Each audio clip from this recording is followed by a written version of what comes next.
அனைவருக்கும் இனிய வணக்கம். தமிழை அறிவோம், தமிழால் பொருள் உணர்வோம்.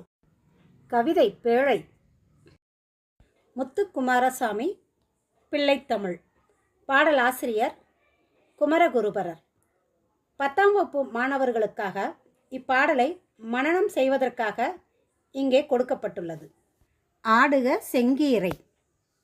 செம்பனடி சிறு கிண்கிணியோடு சிலம்பு கலந்தாட, திருவரையறையானரை மணியோடு மொழி திகழறை வடமாட, பைம்பன சும்பிய தொந்தியொடுஞ்சிறு பண்டி சரிந்தாட, பட்டனுதற்பொலி பொட்டடு வட்ட சுட்டி பதிந்தாட, கம்பி விதம்பொதி குண்டல மங்குழை காதுமசைந்தாட, கட்டிய சோழியும் உச்சியும் உச்சி கதிர் முத்தொடுமாட, வம்ப வள திருமேனியும் ஆடிடாடுக செங்கீரை, ஆதிவயத்திய நாதபுரி குகநாடுக செங்கீரை.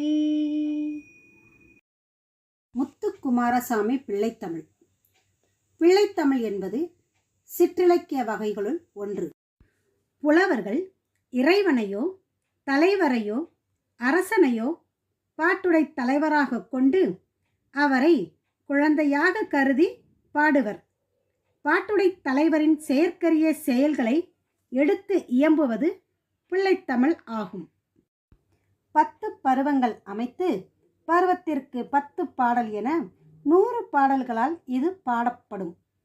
இது ஆண்பார் பிள்ளைத்தமிழ், பெண்பார் பிள்ளைத்தமிழ் என 2 வகையாக பாடப்பெறும்.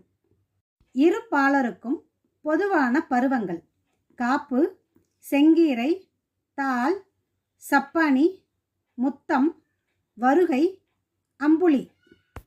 ஆண்பார் பிள்ளை தமிழுக்கான கடைசி 3 பருவங்கள் சிற்றில், சிறுபறை, சிறுதேர்.